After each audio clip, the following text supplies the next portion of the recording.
cette émission TDBD, tout dire, bien dire, bonsoir et bienvenue dans ce nouveau numéro. Comme vous le savez, dans nos us et coutumes, TDBD se passe avec une ou plusieurs invités. Mais comme aujourd'hui, là, nous avons préféré de parler des quinoa et la quinoiserie. Nous sommes honorés sur ces beaux plateaux de TDBD pour recevoir les députés les plus célèbres de la ville-province, pas de la ville-province de Kinshasa, mais les députés les plus célèbres de la République démocratique du Congo.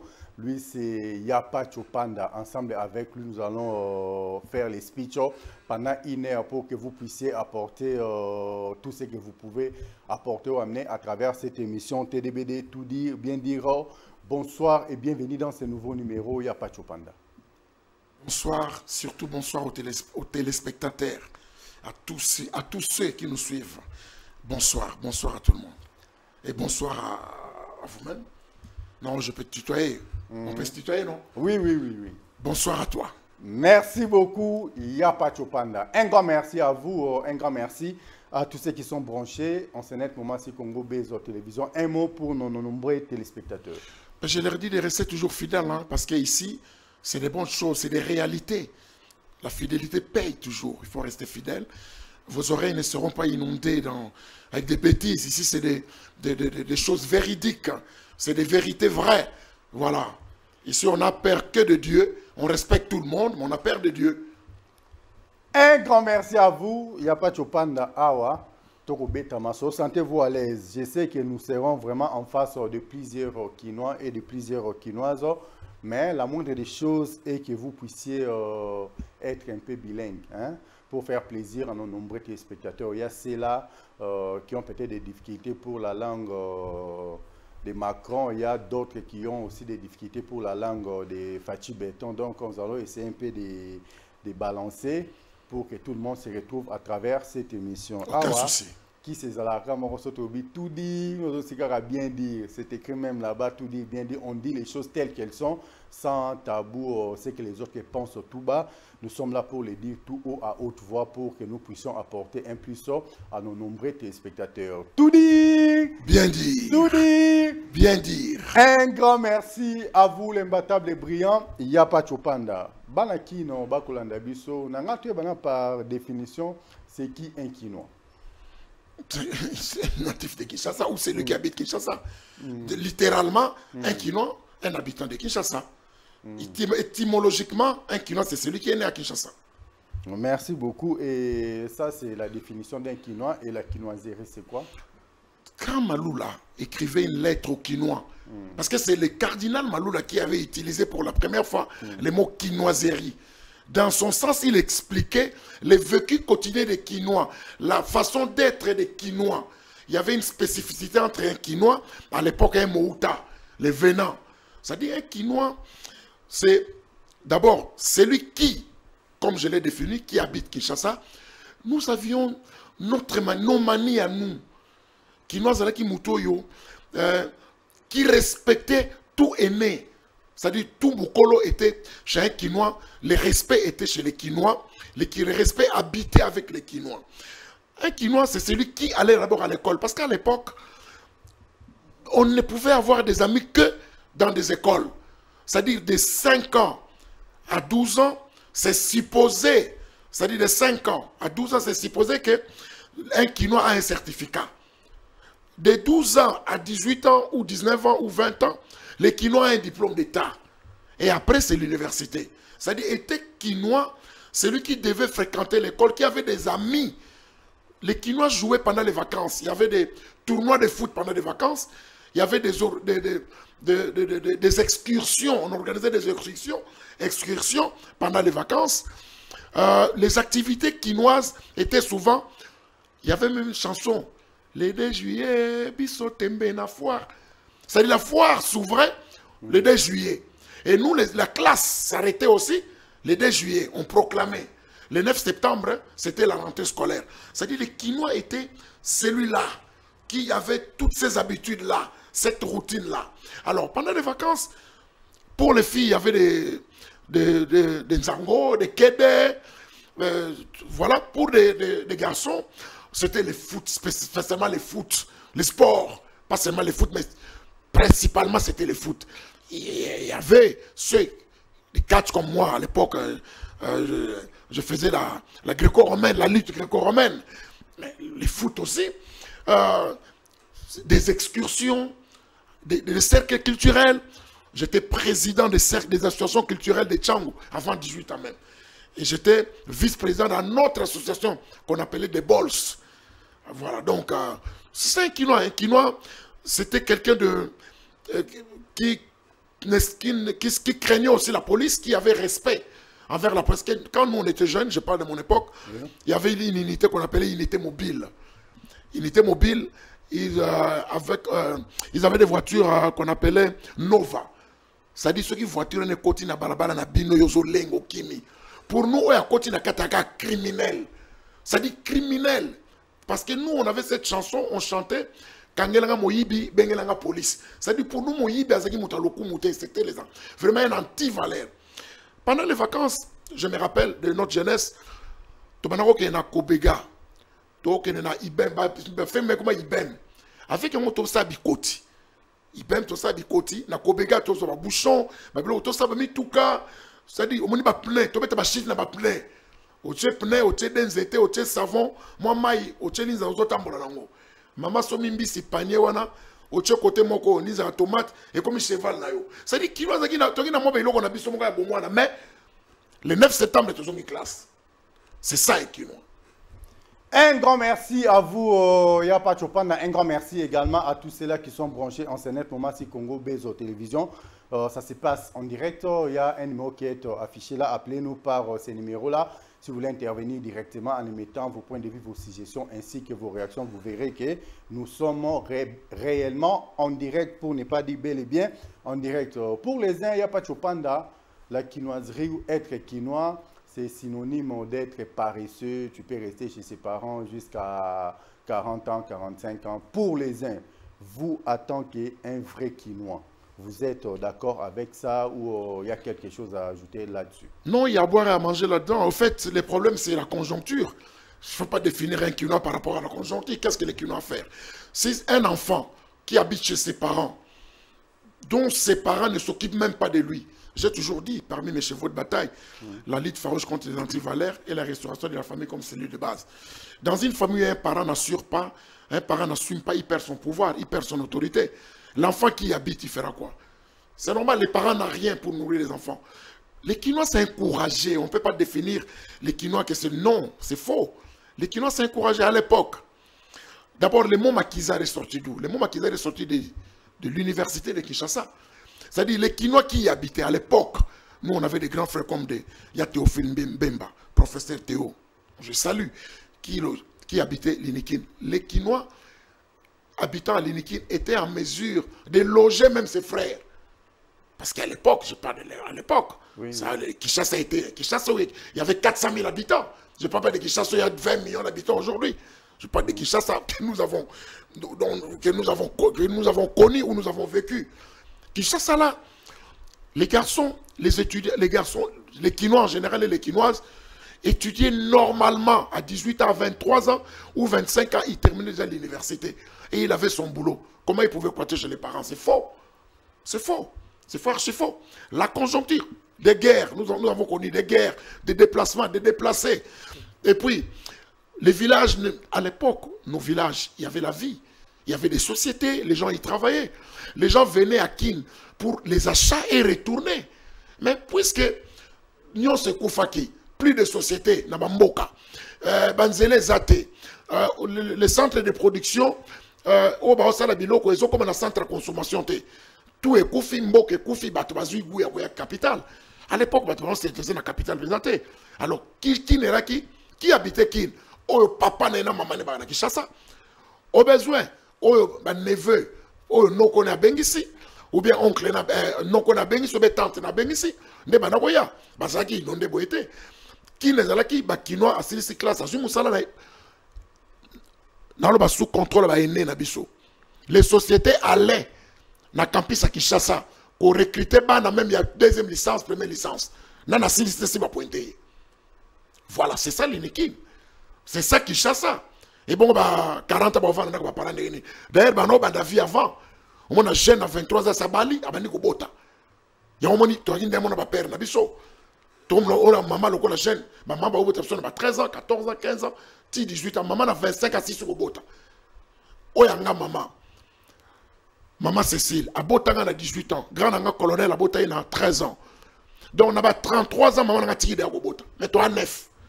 Donc on a donc ezalaki parce que la vie était bien. On dit on a le couteau ko so ke kinoa non. Tango ba guerre yé. Tango ba bobulo ekoti. Bato alonga na ba mboka. Bato ba kimi ba guerre bitumba ba ko tonsa Kinshasa. Na ba mboka misale kufi, misale zate. Tango za irénisation, ba compagnie kufi. Bato tout ba yé ko ya Kinshasa yango Kinshasa baby. Yango ko passe koti. Mais yo lo ba ke kinoa 40 ans faux. Surtout na tchango na ondima ote po ba grand courageux.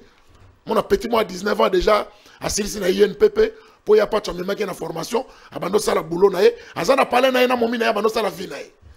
Mais parce que l'autre roman yoka, ceux qui me tombent au moment avec ça c'est la quinoiserie. Donc quinoiserie, ils ont le rôle à insulte, ils ont le rôle à et le romoro sans fondement, ils ont le romoro sans initiative en tant qu'un vrai quinois. Il y en a un gars qui tombe pour marteler vraiment là-dessus. À la personne qui avait dit ces mots-là ou qui avait employé les mots-là pour la première fois, c'était l'effet cardinal Malou là. De rêve mémoire. De rêve mémoire. Tu vas expliquer on a si ça complexe. Non, moni, bah jalouba, moni, moi bon ils ont partout hein. Même na ba poto so qui moi na banlieue, na moi na 16e bande moi complexe mon ezala kawana. Je peux comprendre. So qui peut ne tigara fa na Marseille. Bah fana PSG son match bête na Paris ba petit na ba papicho. Bah Herman pour ba petit na tout on dirait mais si tous les petits ba contre équipe ba contre équipe na ngai. Bah on va battre Paris. On va battre Marseille ba bleda. Donc les amants complexes moko existent en ango. Mais ne vous trompez pas. Tous les villageois na ba yao, on va zo viao. Ba zo rabasi ko le ba kinois. Ba mele ba sango le ba kinois. Ba ça des ordres le ba kinois. Pour biso to zala nango. Biso to otanga. Ba bibliothèque a kitoko ezalaka. Ba école a kitoko ba mère école ko ba bo somi, ba EPN bambou, ba Saint Raphaël, ba Elikia, ba Sainte-Anne, ba collège Boboto, ba Sacré-Cœur, ba Tinoueni. Ba école a kitoko ezalaki na Kinshasa. Kino azaki na tina te bobe teli masolo na lokuta fo. Bato ba yande na complexe wana. Pourtant yo zo chatin to zo mona yo nengo teli to mona yo. Nous lati pantalon ya choupana to mona yo, nous lati pantalon centré to mona yo. Alors tant que komi organiser komi ko minimiser biso diminuer biso. Bino mono la ba next. Ya ba para na biso na pala gaillard. Donc pourquoi na esprit na le kutate boyanga na mwana moté mabe, o que tu mabe za kino faux et archi faux. Kino zanani, papa na na ville, aboti mona na ville, mona na facilité belé. Azana ba avantage ko lega yo. Yo sko yen esprit mabe ngo kabolo kino zeri, ba kino na non. La Polanda bien, bateau tout babel la kinois baba kinois te. Vrai kinois na tina belle la montée. Pour ça kinois. Tu es baba kinois, premier primaire yo tanga nan. Premier primaire. Ngana ko tanga lo bato. Sabaka songo. Eli Kalaki. Lycée Tawite de res mémoire paix à son âme. Loabeya, Shinga, Loabeya fils, Lousu, Meten. Ba massa bazati lelo. Dada Masiala, totalement classe mon premier primaire. Ça dit toi on a 5 ans, to bandi classe. Avant d'abord, biso pour tout déménagement, natanga d'abord na Saint-Félix, na Mombele. Massa na Brino, biso to na Munjana, Azawana. Surtout na Kwebisa yo. Donc, to so la na efia. Ça dit qu'il y a une référence, un repère. Alors, ce qu'on va faire, c'est que kino ba na mo ba kino te. Ba est-ce que nous ma kele les moko boye na nenge de degré ba kino te. Kino za muta tangi classe cursus normal pour be kola malonga za pour biso aki awa. Tous les amis toi qui na bongo ya ka ba na classe. Ba na classe ba na quartier, ba na classe na bino. Soko yena tango ya Kinshasa ya biso na 12h30 au mona bana te po bana ya tongo bazo bima bana ya midi baza na école po bakota o batikelezaka batata leki o bana okengela bana o bayaki wana na ba mama leki na bayaki bandesi ya bana soko bino vrai kino olingo critiquer nani poto bana kotanga bien bino faut que na classe 40 km na makolo okimi na yo mais biso classe ya na ba quartier na biso c'est ça la différence na linga confluenter et côté dans le sens que ba dénigrer en mot. Dans chaque société, dans chaque civilisation, il y a des bons, il y a des mauvais. Ça, je peux admettre. Mais ne venez pas dire que globalement, qu'il y a des quinois, non. Par contre, et là, on a reproché à Nabiso Bakino. Quinois a propre yemoko. Mais l'environnement n'a été maintenant en propreté. Ça, je peux condamner, je critique d'ailleurs. Quinois a nani. Kinois za mutalati ki toko ta azo tambola azo sauter banzela azo pona. Or Kinois ne komi mélanger na batamboka. Kinois ya biso toki na concurrence na balabala. Propriété zalaka ya biso na ba vacances wana. Biso bana mibali na pas ta génération na tout n'importe où. O baki na ba bonté na tango wana. Biso tout to aider ba mère na son la fabasan. To aider ba mère na biso na obongsa ba pale. Ya o mona ba génération na biso to ba ibi mo kolamba, ba ibi mo ni parce que to kola ki ndengwana to aider ba parents na biso. To la iso papa le moka e congé, akoy papa le ka batunyos ya quartier Mobimba. Kino ya botosi. Donc nazaka contre boya o vendre o dénigrer kino lokola que yo tangi koleka e non bino boyo tanga université, boya kende ba université. Tout dit. Bien dit. Tout dit. Bien dit. Un grand merci à Pachopan dans la bandi. Au fond, les mémoires, il y a des bébés, mais il contre. Parce que les mots quinois, ils ont résumé la distraction. Quinois, ils ont mis solo à balai, quinois, ils ont mis solo, il y a ndoule, c'est tout ndoule, vraiment à lobby. Il y a un rendez bébé ça dans la jeunesse congolaise. Pourquoi les quinois, qui cause appel à l'initiative, tu as bien pour tomber la ville province à Kinshasa. On a nous on expliqué ça. Équipe là, il y a un homme mais le gars lobby. Dans lobby, ata Sarah la japonaise, avec la japonaise pour ni c'est la japonaise. Dans le bien, ce que na équipe locale PSG, équipe locale Marseille, Barcelone, Real, l'équipe aminene wana. Au monde à stade, et c'est ton d'abasomba abonnement annuel. Pour rien au monde barataka bali. Ce que na niveau de musique, Lelo, Tennessee, et la ville la plus visitée au monde. Pour nanani. Oui, pour nanani. Les grands rockers du monde, Elvis Presley. Ce qui est en France, qui est en France qui a critiqué Johnny Hallyday, Michel Sardou, Baladouane, qui est mec. C'est-à-dire Balavoine, Batou Bazane Balokuta, Bakosakawana. Nakin, malgré tout que les classes, musique est le col à Bissou, ils ont maquillé na Bissou. Bal, les sports, ils ont maquillé na Bissou. Sport, ils sont judo, basket, n'avait pas les alagati, terra volley, terra basket.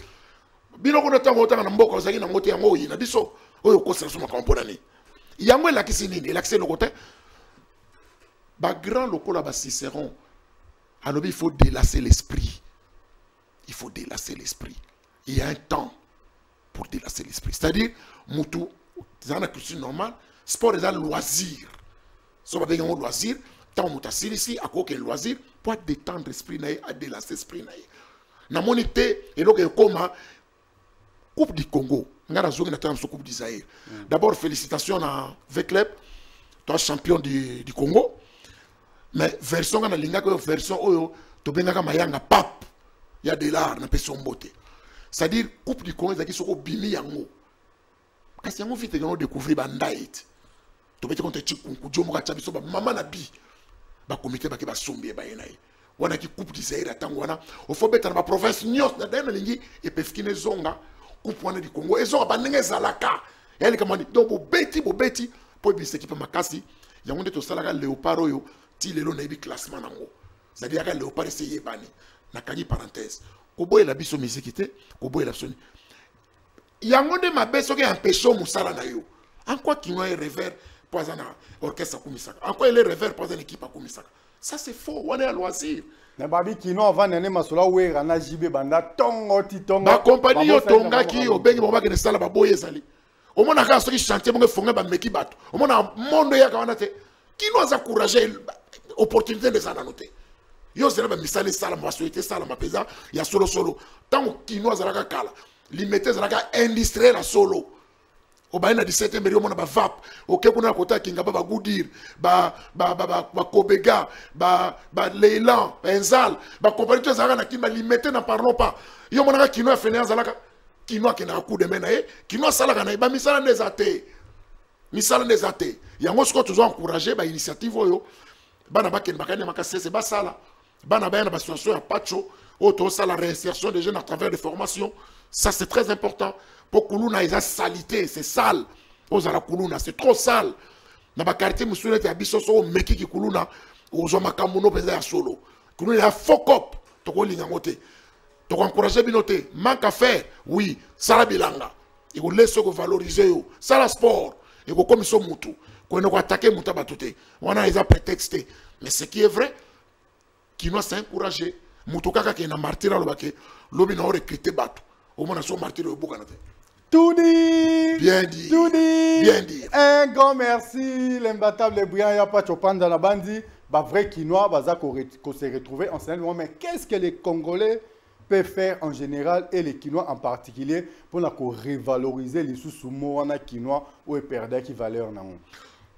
D'abord, sur le plan national, on a pour sa cohésion, ma casse peut permettre biso d'investir à Solobaya, Bafongo là-bas. Kala, Likasi, c'était la ville la plus propre à Zaïre. Les lois sont que Likasi, au moins la mère Cézanne a respecté. Kalemi, Bambavi, Goba, Goba le quoi paradis, Kenele na Bukavu tande batungi. Congo ezana mona tina kuluka minondote. Kaka mubulu na biso, bandokyo ba linga ko freiner biso Congo. Ba mindelo ba bomba na sima ba Rwandais, ba ko agresser biso, ba Ugandais, so ba longwe. Congo na biso zongi na misala nango. Mutane na tina Kinshasa te. Poisane bien para bango. Ngalelo na tambola moi na zo chance à Congo mobimba. Ezana ba jeune mususu ba kana ba province na ba na mona tina Kintin, poisana musala nayi. Musane ba futa ka bien. Moutou à Liège, à quoi ça a 10 ans comme à Bruxelles? Moutou à Nantes, à quoi ça a 20 ans comme à Paris?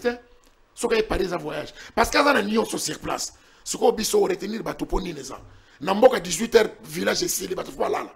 Et donc, ça les a. Il n'y a rien. Aucune société, industrie, courez à terre. Ce qui est bloqué dans les zongi nango. Au monde, il y a Quinois. Nous sommes dans la province qu'on est ça. À Kassal, on a un week-end. Ce qui est là. Parce que nous avons découvert que Congo est sans les chemins de fer, ces pays ne vaut rien. Bisous qu'on a été témbéné de Tchak. Soit tu relié Congo dans chemin de fer, tu relié Congo dans Banzela. Ah, mais qui ne peut nous louer? Au moins, dans Moutou, à Kendakanaye, à Salakanaye, na Kwango, na Kenge, à Yaganekin, pour 13 années. Moutakene Soma Makala, na Yawazong, ça dit, Moutakene ba Congo, il faut qu'à Banzela. Qui n'est pas nango, et ils ont un ndenge nango, ça dit, qui habite Kin? Parents, c'est normal, mais les locomis, Moutinioso, Ayana, Azana place à Kofana Mayekaka. Pour un côté, il y a des troubles. Alors, à Rola, Balabala, comme la boy, on va louer Mati, tout est Mati. Il y a un moteur, d'accord. Est-ce que les Bicachenda pour un bateau au courant, mais 40 personnes à Zaragana, Benda Bedo to next. Donc, désordre. Faut-il monter, il faut misser les ongles dans la province, au moment où on va trouver les ongles dans Yapacho, Kalababengaka, Kin Label, aujourd'hui c'est Kin la poubelle, je crois que vous ne me direz pas le contraire. Donc, je me constate à moi, marche arrière, moi, Mouké, toujours ancien gouverneur, il y a Kinshasa, vraiment na Kin, Yandré, à Koti, Abimi, Obi Kisasa, Nenge et Tikalaki. Toujours le précédent Hollandais, Jantini Ngobila, à Koti, Abimi, Obi Kisasa, Nenge et Tikali. Mais Lélo, qu'est-ce que nous pouvons faire concrètement pour que la ville-province de Kinshasa redore sa plus belle vêtement? Équipe, il y a Daniel Bumba, na Edi Ieli, papa social, na la confiance dans moi. Dans le Top Congo programme, il y a gouverneur Daniel Bumba, et la province, programme Moko Nadera qui n'a. C'est-à-dire, au moins, déchets à richesse, les lots.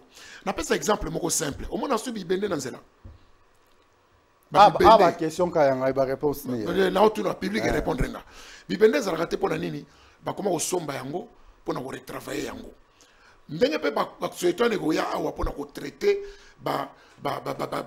déchets wana pour nous transformer yango soit na ba pavé donc ba mabele ko zala mingi parce que kana ka contre soko ke nzele zalaka kala soko leke aéroport o kende kuna banda ka so leke aéroport moni place wana nzele bando beba mabulu na ba berne central wana et comme ba parking na mituka so comme na Daipen la moitié balabala ekomata na mabele bakono kuna bapondu likolo wana eza magite secret za moko na epesa ki gouverneur il faut renouveler les chefs de quartier routine koti 40 ans chef de quartier moko avant dans le quartier on n'a rien à faire il faut renouveler les chefs de quartier kozwa bana ya quartier moi c'est na mobali ba jeune les critères minimum gradué maximum licencié minimum gradué maximum EKI c'est-à-dire ba jeune o ba vigoureux ba ambition au recruter bango va kosala avec l'objectif.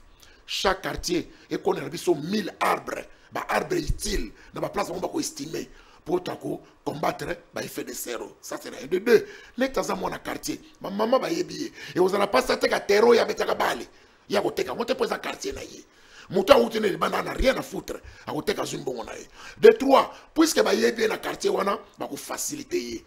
Au moment là, salitozo bengane ko sila. Salongo nous salma par quartier. Chaque quartier ko loba, biso pana biso nettoie en vacances, musique ko beta. Tant classe ko banda 17h musique na bare beta te. Te kama sangano me musique te. Pour la nina mona quartier wana. Initiative ou dans quartier wana. Base à la fille garçon.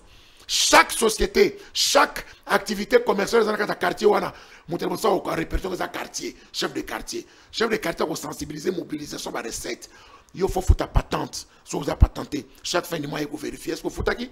Na mon on a pas compte na caisse à l'état, il y a un pourcentage et ils ont un pourcentage dans quartier et permettre le fonctionnement du quartier.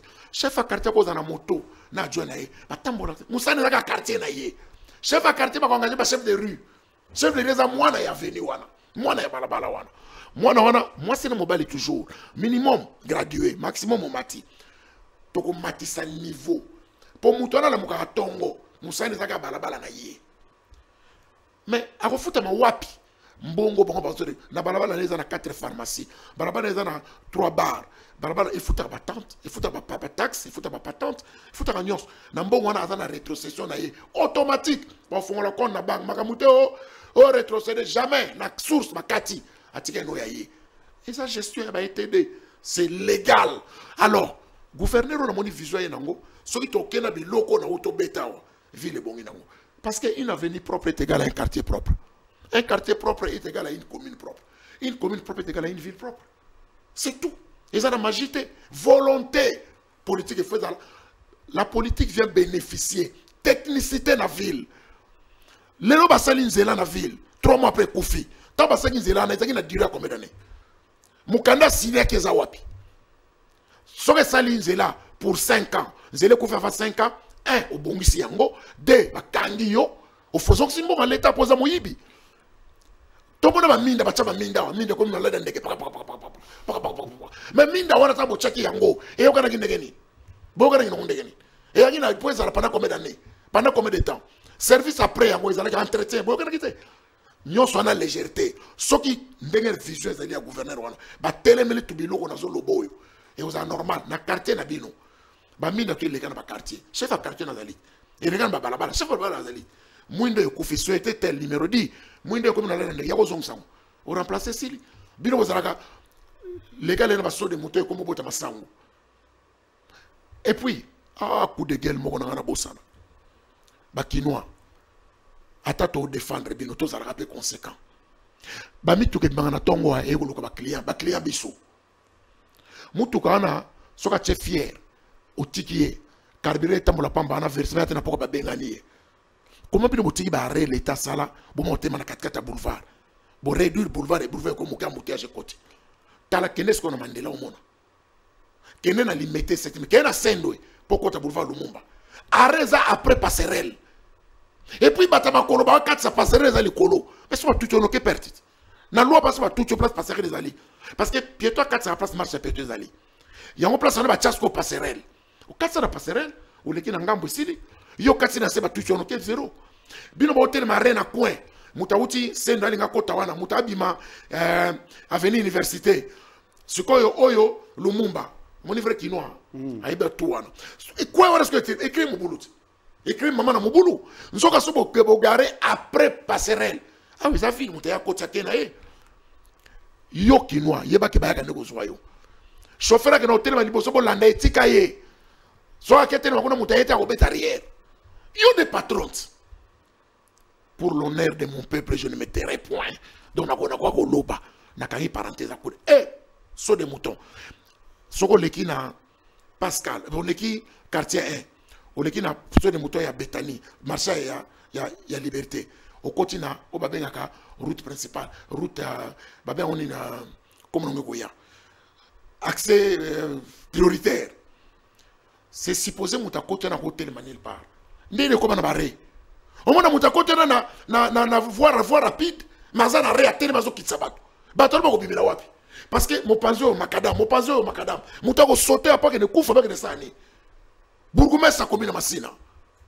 mon bourgmestre ponga na mwana masina tatande ya gombe mais mwana masina papa sala musala bien ko papa na ngai ozana makoki nyonso ozana soda ozana police ozana nyonso telemela bango na pont na passerelle na nini na saut de mouton balobi que voiture a plus de 20 tonnes lekate camion a plus de 20 tonnes et mettre en nini et puis que kone kufi mais kanga yango pesa manda $10,000 moto ba peki sabino na saut de mouton mutu makasi ti wapi faut na binote l'état na telemela bino kino ngane compliqué te tomata transport mulongo parce que mutu ma telemela kango soto telemeli voie rapide wana donc mutu a mati banda saut de mouton ya marché liberté c'est supposé que aéroport donc a kobiba ko na quartier 3 akati ma tsanga ala bando kenaye siko yo siko o wana o wuti wana o yo telemi na Pascal o comment charger bateau na quoi wana est-ce que ça na sens pesa balbenga on voie rapide en quoi ils voie rapide maintenant et puis yo ba petso camion à zélo camion mabanga balbo les gars saut de mouton te yo wana likolo mokolo ko koya bolubi bandoki bourgmestre nyonso partout les cas telemela yango ozana pouvoir ko sakana te oui bourgmestre sakana akamwa mini président parce que ça na nyonso na commune na ozana chef de quartier ozana chef de rue ozana police na yo ozana amigo et puis bon on a compétence ya OPJ compétence générale oko ka muto sambisier osala busana bino na kangi coup de gueule na mano sala nga passe ko sakana te merci bien dit bien dit en tout cas ça fait énormément du bien, ça fait un grand plaisir, j'ai vraiment senti que je suis avec un Kinois sur ce beau plateau. Il y a Congo Bezo Télévision à travers cette émission TDBD. Il faut dire félicitations. Bravo. Donc, boss, Maître Christian Bossembe, la sagesse et l'intelligence de la presse africaine. Maître Christian Bossembe. Félicitations, Studio Kitoko. Ben, au sanctionner peu maman, ça non trop. Sanctionnera, ben, l'embi ça répète. Au sanctionner, un peu moins trop. T'as rappelé, maman, ça me souba. Soba, maman, solo. Soka kosine, le coutane au bétier. Ça, le mec, solo. Sanctionnera, bon côté. Il y a un métier dans l'autre. Boulot noble. La loi est dure, mais c'est la loi. Touralex, c'est de l'ex. D'accord, on a le bit. Hermoko, tolier les gars, sanction Hermoko. Au PC, vous tolier moi bien. Au moniteur, on m'a un bébé. Na limbiso soko bandeli susu. Faut monter kufa na mabena bia au benanga mona salifo. Mais Christian Bossembe, j'apprécie beaucoup, c'est un garçon très intelligent. Yemoka yebi tant une fois ça menacé la tombo comme mabena benga ba petit nanga. Et c'est beaucoup ça, un garçon qui n'a rien à voir. C'est un garçon que j'apprécie beaucoup. Félicitations, Studio Kitoko Makas. Merci beaucoup. Un mot aussi pour notre DG Jérémy Maïka du béton armé blindé lourdement chargé. Ah, il y a un kilo bon. Ah, il y a un saranate. Il y a un saranate. Non, les mabak et nago ma bête, kilo bon bête. Jérémy, félicitations. En tout cas, dès que tu as vu Homo Fortis, Eli qui a parlé en ah, Fortis, ça rappelle un Masaranga Fortis, n'a voix qui perd son âme. Kolobidje, Masaranga Pezawana. Autant que Eli qui a tam, ce qu'on Eli qui a un peu au téléphone. Espoir. Ah, Elika. Espoir. Bien dire. Bien dire. Un grand merci. Il n'y a pas de chomeko. Yo kanengo lobby, en tout cas, sans vous flatter. Nabi ke bandeko be nanda ku balamu ki wanda ko minimiser ba kino wanda ki ko banaliser les kinois so abengi yo oza kinois. Si tu fais quelque chose qui ne tient pas debout, on te dit ouvertement que c'est la kinoiserie na bandi ba to belé ba oza la fier lelo so alobi na elo ko abi que c'est la kinoiserie. D'accord, j'accepte que c'est la kinoiserie, mais ko yo kanyon so o lobby avant. Vous avez fréquenté presque les 2 derniers gouverneurs. Au Baotiko, les Canville, à Kinshasa, Batunao. Mais ma cansignon sonne à malam au PCB sur un plateau. Pour un PCB, on va te caper qui ça, na état où ils allaient. L'autre, il n'y a pas de. Tu as appelé ça un vrai Kinois. Homme d'affaires, on a la fierté. Horizon Massamba Manaka. Horizon Massamba. Les gens comme Tambola, chef de l'État, na groupe homme d'affaires. Ça, c'est un plaisir pour nous, Kinois. C'est que yo lalino, la mokio, va Kinois. Homme d'affaires à solo, horizon net, horizon funérailles, les lobes funérailles qui toquent en mboka, yenda salakango. Au conseil, le coup de outil poto, zoka kinois, horizon massamba. Tu peux féliciter kinois et ndengwana. Webi, Mastaranga, honorable Denis Kambaï, ministre, le véritable ministre, il y a sport, il y a chanawa. Alors, il y a un mot très important. Alors, Jacques Loukobo, non, zotote. Motema mabe wazo ka loba izana bakinoa ndena loba boy babiso alombana ya laksaka nini toko kamwa te toko sa unanimité te pour Christ oya yakana ordre de mission objet sauver le monde car le monde est beau le monde est fini donc tozo zelaté beaucoup mais ça beaucoup mais malamu ndima oyebi salinga passe loko lobi na le cas na Top Congo chez Christian Lusakwenu na émission Parlons-en avec Thierry Kambundi na bayambanga na expliquer projet na beto c'est un projet on a beto le chef de quartier c'est un projet na kena comme on a premier ministre Bruno Chibala na bureau na pesa yango à mes propres avec ministre Massaranga azaki ministre prêt à premier ministre Massaranga Tingombai fidèle que je salue excellence ayambanga na facilité côté na mona Guy Matondo ministre finance à ville à Kinshasa alobi mais pas tu vois génie projet boy mais c'est ça le projet bongi na Kinshasa awa soke comme parti politique soit dans la partie la bangote ça dit yo dans la plasté na ça contre yango c'est ça qu'on appelle le népotisme na contre yango parce que lobi nini toza gouvernement national mboke za biso nyonso il y a des valeurs tant biso to okola batuloko ba chongo de res mémoire atongisi régime des oa nazaki nani abandana c'est aggravir tu as commis ba valeur ezali est-ce que na domaine on ko contester ezali ba domaine monsieur ezali que oyo te il faut ka moto yo ba vrai kino lokolo ba vie lokolo ba bingoto tia comme recteur à l'université Kinshasa PDG à SNEL ba vrai kino lokolo ba vie na biso ba ya Joe ba André wana ça dit elingi lo ba nini elingi lo ba que soki to tche bolingo muta reconnaître valeur ezali expertise ezate que parti nanga kaketinda ye ezaka tazala muta parti nanga tokotonga Congo te poto tonga Congo faut to recenser expertise ba valeur to c'est l'expertise ba vraie valeur na domaine nyos bazali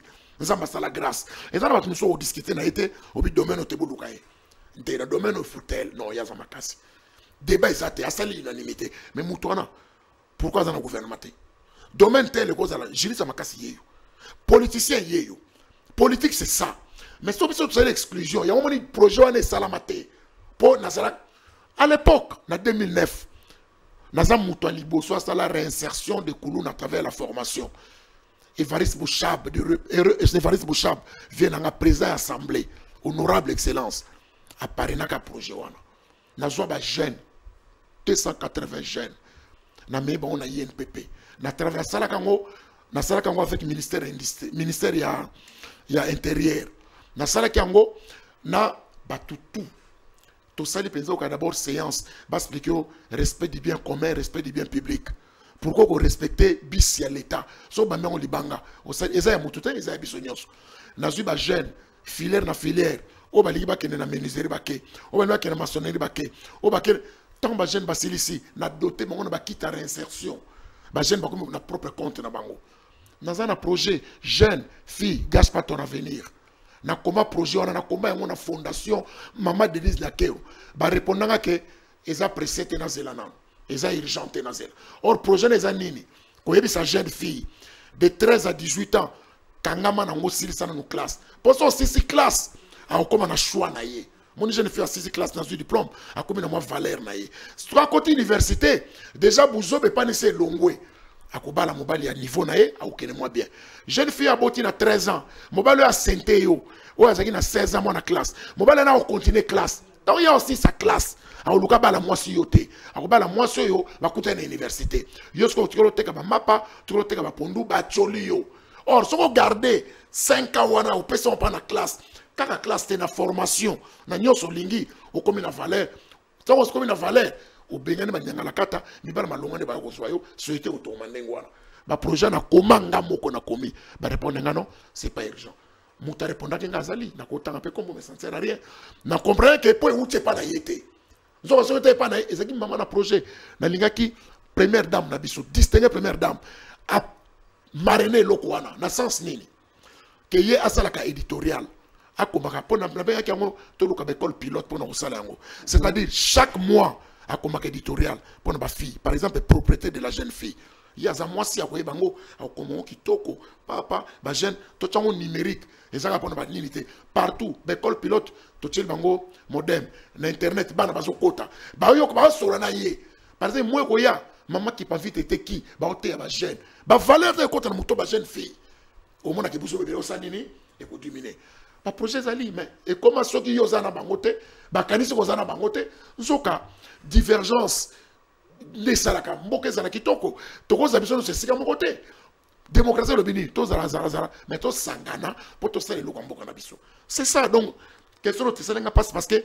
dans les cas sur les le top Congo il y a ce secret ba yoka kate ba service ça yoka tout dit. Bien dit. Tout dit. Bien dit. Un grand merci à Pachomen, à Rolim Bissauka, à côté on a été. Oh, Tigolobana, c'est vrai, c'est bien bon, parce que Moutouna Moro de la Fora Loba, c'est lui qui n'est pas avec nous et contre nous. On les a dit parenthèse, mais to Zongeli. Na PC Mbote, na présenté ma condoléance na Jubin Piana à perdre grande sœur Nae, cousine Nae. Présenté sincère condoléance. Pour la masse de la forêt na PC Mbote. Un grand merci à Pacho. On a lingi sikoyo. Tozong yana biskato utelaki. Aucun ba comment on appelle ça? Aucun na banzela est belé. Ou la kisi na système ya, c'est lui qui n'est pas avec nous et contre nous. Maintenant la zone n'a qu'on a système ordinaire on a côté là qui ancien gouverneur. Oyo. Ah on a ça na bila na bango. Tiens, ça ba bila même pas. Mutuno bwanda ko beta na ekati Yandre. Grand frère propre. Olandi ou Olandi sie Gentini Ngobila. Mutuno bwanda ko beta na ekati. Ce qui projet est pas ya Premier ministre Honoré Chibala et Simbarate. Mais au cas où on ne pas gouverner. Parce que là, on parle de la ville-province de Kinshasa. Projet, ils ont un projet. Au moins, ministère extérieur, il faut une jonction après ministre chef de gouvernement. Après, tu travailles en collaboration avec le gouverneur de la ville. Donc, ils ont conçu dans le wana. Mais tant qu'on connaît que Vandi Nango et Salama Nangote. Mais là, il peut-être, dans l'excellence gouverneur Daniel, Bumba Asilisa, ça la remise et reprise. C'est un projet dans la table, ma casse, c'est écrit, tout chiffré. En sorte que et permettre qui chasse bon, qui chasse ngala. C'est facile. Qui chasse la bête sur la magie exatée. Parce que les quartiers. Oui, autre bêta, il y a qui avenue est propre et la qui est quartier est propre. Ce quartier est propre, la qui est commune est propre. Ce commune est propre, la qui la ville est très propre. En tout cas, est-ce que magie est ça? Félicitations. Merci. Tout dit. Bien dit. Tout dit. Bien dit. Il y a pas de chose. Bêta m'a beaucoup parlé, le bague y a pas de le bien. Il y a critiquer. Mais oui, il faut être là. Il faut être là. Ceux qui ont intériorisé le. Une avenue propre est égale à un quartier propre. Un quartier propre est égal à une commune propre. Une commune propre est égale à une ville propre. Une ville propre est égale à un pays propre. Vraiment. Ceux qui ont en pratique au monde, Kinshasa, ils ont un qui. Ils ont magité. Ils ont kaka boponi banimateur à bien. Boponi bato ba musala ba qu'on a conscience à boulot. Suivi kolandela yango. C'est qui un gouverneur? C'est un coordonnateur, non? Il y a tous les quartiers. Il y a Vaine na Birona. Il y a Osala Musala Betty Boy. Quartier Nampasa. Avenue Tel. Nana Mikona Mikobos. Avenue Mungenga. Avenue Wana, chef de riz, chef de quartier, tel, chef de riz, tel, téléphone numéro. Dit chef de riz, bon, excellence, respect. Dit, namoni kuna barbano, babisinga batumbi bapine. Te, mukozi, et ça, bon, nazo vérifier, on peut ça rapport. Après, c'est chef de quartier, bourgmestre à Matseli. Et ça passe. En tout cas, on a invité le gars, la question, et Zalaga, Yanga, ça passe. Il y a invité. Gouverneur à sa chaîne, ça figure, dans la projet qui toque. Biso toko cha poa pour sa ville la biso toko cha mama na poa pour na réussite on les biso parce que os souhaité simbate net na pesa de kamanzela ba même président républicain ko inaugurer venir Bokassa 3 mois après quand 3 mois belé ma boulot et salama wana et kama na okanga ce que compagnie sala et zambongo on les appelle kaka zelo ba sala kana so dans rond point Sosimat pour mata hôpital à Kitambo ba sala combien de fois zela wana. Ce qu'on a délai, on a combien d'années dans la yeba pour y avoir un coup avant bongo. Il y a un copain de tellement kati. Sont les salaires qui des lions, des cibles à 1 million 300 000, 700 000 moutons. Pas au salaire, il y a salaire. Il n'y a pas bas qui parle na yenano. On a salaire qui au salaire. Ce qu'on va contrôler, bah liaki. Ce qu'on va contrôler n'est mais là, IGF faisait quoi dans les boulot on a besoin qui ça saison. IGF fait ça boulot très bien. Na CPLP na zel. Il y a ministre de la justice. Zel on a quoi. Na CPL nango. À continuer à monter na souka. Il faut penser parce qu'il y a 3 contrôles. Il y a un robot contrôle a priori, il y a postérieur, il y a contrôle, contrôle, il y a parlement, il y a contrôle, il y a contrôle, cours de contrôle, il y a contrôle, il y a un robot. et donc bon biso manque à contrôle mutali qui va contrôler mais ça là établissement privé le collège horizon masamba to contrôler ote so za le l'état va contrôler yo za yote et ba ministre bien so ko ministre ba ba ngo res public ya mo na ba za maudit alonga ka boulot si moi za rebelle biso ko maintenance toujours bien dit yo li ambonga peuple quand so za bien to lobela ngot to lela ga ya pacho toke na biso muke oza un vrai Kinois bato bakomi kombo na bango na anal ya ville province ya Kinshasa. Je sais que ya moi nungu moko zoleka mikolo tolobeli bopeto na ville province ya Kinshasa tokokanga parenthèse wana mbangu te. Il y a 2 ans passés tous les Congolais viva penza la belle époque, hein. Il y a République d'Isaïe, Tokomagi na République démocratique du Congo. Bazaki très content. Il y a Romona Genon, il y a Bisso Wenge na Bisso. Il y avait les gens qui avaient pleuré ces jours-là, le 30 juin 2022, si je ne me trompe pas. Mais à la grande surprise de tout le monde, Toro Limbisa, parce que ça artisan, il y a Wenge. Alors, côté la lelo salité et comme il y a Nakati ya Wenge, au Batwalela qui a Bisso Wenge, en tant que vrai moi na Wenge, en tant que vrai Kinois, conseil qui paye ça na bandiro à zone va salir comme ya Wenge.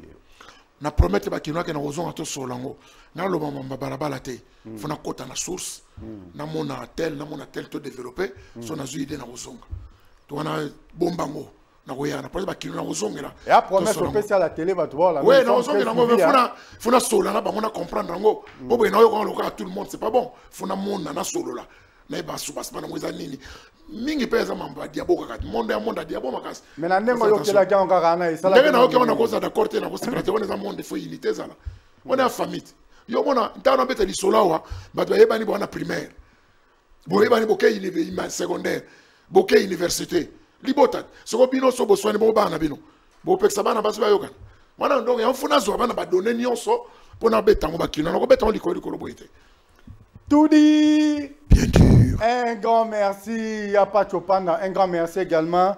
Nabande Konyon, Sorba, Kolandabiso, de partout à l'obis, ça se passe en direct sur ces beaux plateaux de Congo Base télévision. Grand point de passé, Fiston Mario, je t'avais dit, je t'avais promis, Nakoyamba Mutunayo, Nakoyamba Kulu Tunayo, ya Pachopanda, Yotoza, Nayo, Lelo, na plateau pour Nakobeta Masolo, il y a ville, province, il y a Kinshasa. Kinshasa, c'est très propre hier. Aujourd'hui, comment on a quitté ça, je ne sais pas. À l'époque, il faut toujours, la comparaison n'est pas raison pour les uns, mais il faut toujours s'y poser pour résoudre une ouais, tu dois comparer avec tes uns. À l'époque, il y a général d'armée, à l'époque il était encore général-major Gabriel Amissikumba Tangofor. J'avais la facilité de voyager régulièrement en Afrique. Il y a ce bimi en Afrique, dans retour, la capitale au Burkina parce que j'ai sillonné presque tous les pays africains avec le général-major Gabriel Amissikumba Tangofor. Mais en retour, il y a des gens qui sont moi pas na motema. Mais bino ba vrai Kinois. Et bien surtout bino botambola trop na mboka ya libanda ya bapaya. Boki ko vanda pete ba so ba na kinezali ba marambo bena ba projet so pesi awa bo meka ko luka dévoiser moyen comment faire pour na kozonga ville province ya Kinshasa comme à Kin Label. Et ça rabino pas cité. O ba bi par-ci par-là ba fulu par-ci par-là ba wenze ba bongi seli bino lelo bino ba to so ko tchasa tata nzela ba bongi saki ne ata so ba kataki mais so pe salité les qui salité ne bo maranzela ti. Toringa pe to mona. Reboisement coup nous n'en parlons même pas. Toringa pe to mona. Vous les vrais Kinois, qu'est-ce que vous pouvez faire concrètement? Oui, bien. Non, on va toujours changer de mentalité. Non, on est d'accord, on va révolution de mentalité. Bisomoko, au quitter dans Roissy, au matin dans voiture, ceinture de sécurité. Au quitter dans Njili, étalioté. Binomoko. Bisomoko d'abord. Awa. Il faut changer dans révolution. Musée Azalaka, pas tout ça. Babaki na zando kwesti téléphone ba bengo ngako na zalate ya kozwa moyibi alongwaki pona nini biloko ba betaka ba miyibi ebangisaka ba moto, n'est-ce pas? Et ça il faut qu'on prenne leadership moko fort qui ne ozonga nango yango na beti lisolao ba quartier eza sale eza na ba chef lango ba ko biso ke mbongo yakate ngana auto speke neto ko zo mbongo à partir ya quartier peut permettre quartier dans la propre. Dans l'Afrique, ils ont même père, même mère. Dans le Nigeria, na porte à côte. Dans l'équipe nationale. à l'époque à Papi Nyango, excellence Papi Nyango, ministre des Sports. Na telemi na moi place moko boy, na kansi na Pascal. Ba terrasse tonda, ba taximan que azoki ma roulage. Rabi oh kirit. Ba tout na bala désordre, ba répartir ba téléphone, ba chair ngabi oh. Donc Afrique da même père même mère ko. Donc problème est mental. Africain na mutuna tchaka ba ya ko bongisela ye. Na lo bakango. Zoba kinois. Oye na bana, okena bana Paris. Aujourd'hui, les Parisiens, ils ont 5 ans. 5 ans après, ils ont ce échange. Qui n'ont pas bossé ni Kin, Parisien pas bossé ni Paris. Qui n'ont pas bossé ni Kin, ils ont coûté des fleurs, ils ont coûté des balabala, ils ont coûté des mailles, des poubelles, des zaraka, ils ont coûté des normes. Parisien pas bossé ni Paris, ils ont coûté des mbonda, kamundele, ils ont coûté des tabac, ils ont coûté des foulous, ils ont coûté des désordres. Donc, on dit que le problème est moral. Le problème est battu. C'est pour cela. Zaïd Ngoma disait, de reste mémoire, investir dans l'homme, investir dans l'être humain. Il faut que l'homme change. Il faut changer son aïe. Le problème c'est nous. Beaucoup de temps à tout bolingi wana. Tant que kino na mutu na ye, ana politique moko, au tuto de là que je m'y mette. On a pouvoir les bien, te faut la ye, pour y aller bien. Yo po yo ana, yo pe bien te musuba les la ye, pour y aller bien. Blocage là déjà. 2 pour aller ba komisaï, pour aller ye. Pour aller lier, les premiers à Zalaki, les chèques pas Zalaka. Yo pour la place de l'Ingo Zalaki. C'est tout. Donc, tout ça, il faut qu'on révolutionne la mentalité. Donc, alors frapper dur. N'a que mon excellence, ministre de la jeunesse, n'a que mon aïe tout solo là. N'a expliqué ni tout ça pour la jeunesse, ma projet Zali. Surtout, ma bonne sur jeune fille, gâche pas ton avenir. N'a que mon aïe. Jeune Koulouna. Nazwaka avec ma ambassadeur comme ma modèle na kena na France na kota na contact na ba tchura mboma ba memanga to kota na Teddy Riner to solola andima ko parrainer lokwana. Cela veut dire quoi? Ba guerre urbaine o ibana ko zalawa muta yola kota mombele te muta mombela kota makala te soko tali lo makba golela makase sate leadership kaka to ngasko to 5 bango net ba sa ba sport grand sportif andeng wana ye ayisibi momo nanga grâce à sport. Le président de la République est combo nanga, les longs nanga, ba pesa nga valeur. Yo pour ça sport continue na ngolobe comme son mutu. Qu'on est bête mutu na balabala te ça ne sert à rien. Tout ça, ça dit nangana donc ko changer bilo ko na très ba jeune. Non selon on a ministre de jeunesse. Non selon on a ministre sport. Pour na le na projet monene. Cité Léopard Béton. Ba pesa ba coupa, ba pesa ba prima kaka so ba su coupe. Ngasko na sala qui différent. Na sala qui autrement.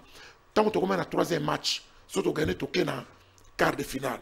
Et nini tu continues na demi-finale. Na 8e non, na 8e de finale. Wayozo banani na Afrique. Oh ya siko Côte d'Ivoire. Na Cannes, OK. Na Cannes. OK. Ngarabi non, tous les léopards comme ba jeune on a mingi bazaba na libanda. Ben bazaba plus patriote que biso. Ba linya Congo ko leka biso bana wana. Bana so ya poto, bana bolingo Congo leka biso. Alors to tcha bango lien. Na pesa qui 40 mètres sur 40 na tous les léopards, tous les 24 léopards. Na pesi 40 sur 20 sur 20 na tous les staff techniques. Et permettre aux jeunes de batonga au bord à fleuve. Et là, on est les cas où béton matal. Ezali, si tu as cité léopard béton. Tu pesi mon kozamboka, bektar tu pesi fumukimbango. O makila atangisa pour l'indépendance mboko. Tu pesi 5 hectares à ton église pour teyaka, bate ya bato. Tu pesi la gloire na biso, lokola ndaye. Maire Biter Tilelo, inégalé, yakan. Tu pesi héritier Luvumbu. Na acte patriotique héroïque à Salaki. Topesi Amissi surveiller le fleuve. Donc Topesi va falloir bakotonga kuna na fleuve. Eza cité ko tekama. Banda ko tekama mais lokola Mobutu apesa ka Salongo. Lelo comme na tango fachipe bazwa cité léopard na Maluku. Kuna na Maluku. Et osala nini ko permettre et ko tonga ba norme ya sika. Eza fierté ngana zalaka quartier mona Chancel Mbembe. Eza kitoko. Na zala quartier moko na petit piquel. C'est-à-dire, tu peux si tu as quand on a noté pour tu aussi ça contrat na biso bisou et permettre na microfinance muta pesa mutu mbongo na maboko te lotissement na déjà normal si ki to ba plan to salama to pesa mutu futa mbongo na maboko te ko futi na banque wana o yebiso mikanda ba pesa au terrain no ba ina kotonga et vous allez payer mingi à crédit au futi frère moko boy le reste à crédit peut permettre ba jeune balongo ba locataire 100 000 parcelles déjà qu'on c'est 5 000 hectares. Donc na moment opportun na oya to ça l'émission na yo to ça quand on a master no c'est Stemai, c'est qu'on a to ça on a Sangope pour ça on a un projet moi qui toko kuna ya ba étang ya kitoko to ça on donc les allez pour la nini que ça va jeune wana déjà jeune à partir de moi quelque chose à Pessi le reste est à crédit malembe après to nganda kuna comme pas naï pour te désengorger pe bawa voilà.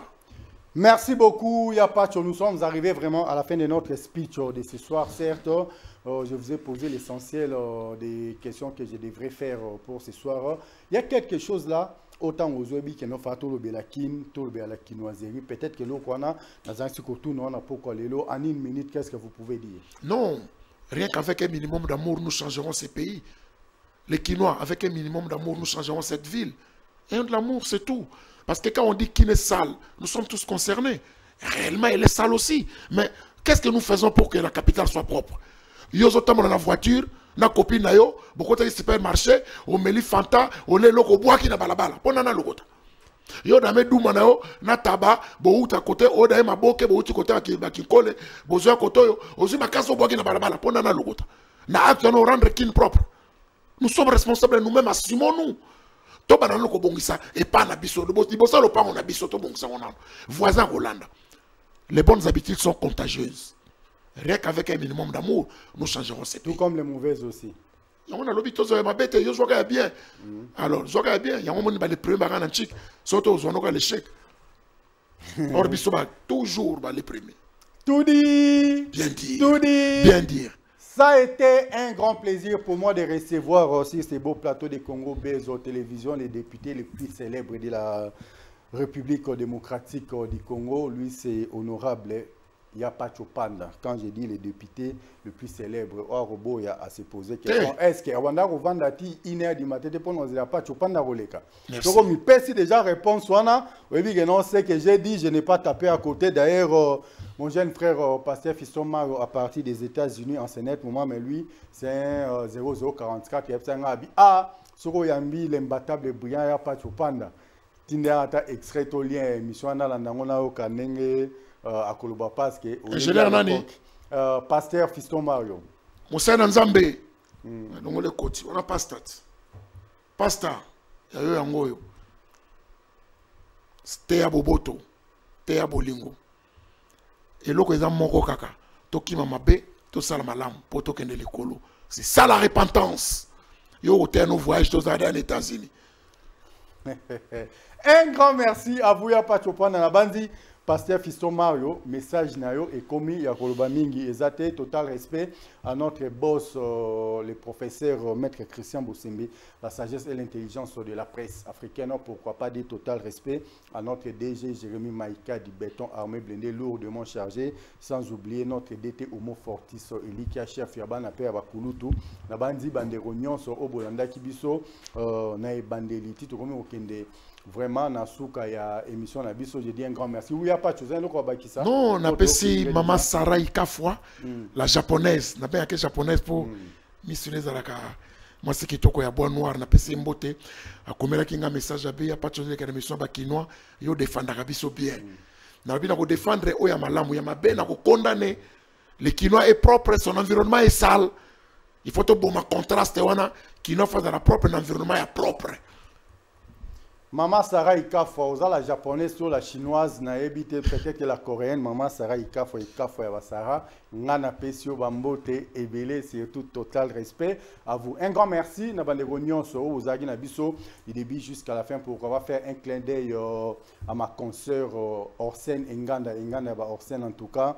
Binina Lengi Sarabambote Noé Belé Biska Okulanda Biso, pourquoi pas pour anticiper déjà pour payer Sabambote Belé et pas à maman Mami, la maman de Gladys Milambo Gladys, en tout cas l'étoile montante de la presse congolaise. Moi je te salue, je salue également tous ceux qui étaient branchés sur Congo Bezo Télévision. Un grand merci à toi, Yadjo, Jordi Kalonda, Jordi, pourquoi pas, à ingénieur Christian Mbouka, Nanzela Yasinga. Nous sommes arrivés à la fin de notre speech de ce soir.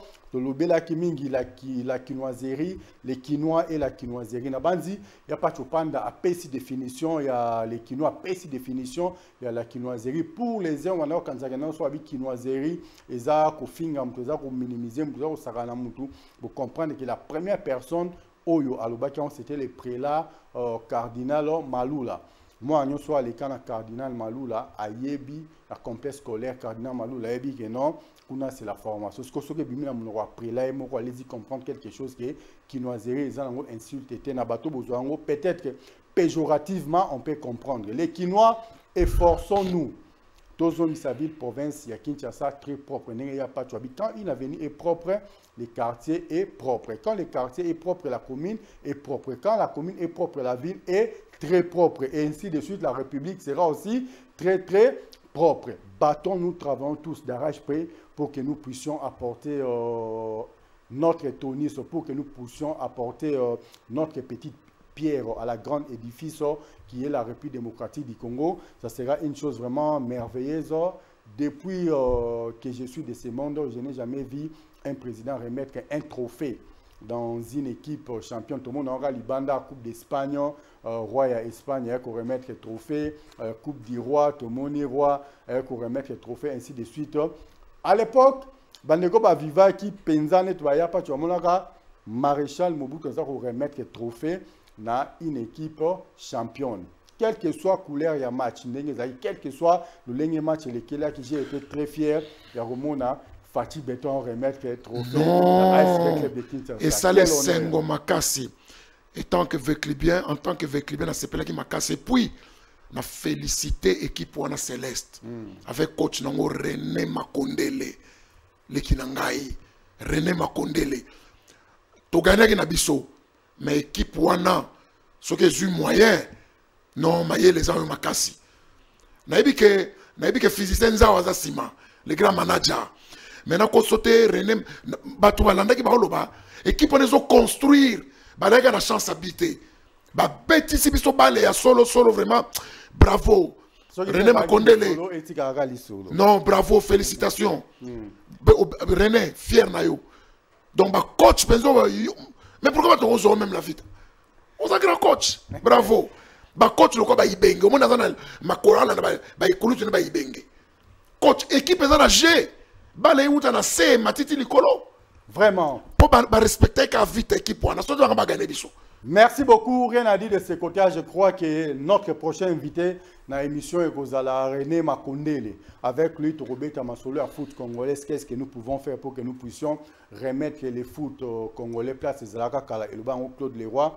Des nations où ils ont ma casse en foot en Afrique, c'est le Nigeria et la République démocratique du Congo. Tout dit, bien dit, tout dit, bien dit. Nous sommes arrivés à la fin de ce speech. En tout cas, la japonaise, la chinoise, la coréenne, Maman Sarah, moi je te salue. On se retrouve demain pour un nouveau numéro. Quant à moi, je vous dis bye bye. Restez toujours branchés sur Congo Base Télévision. Un grand merci.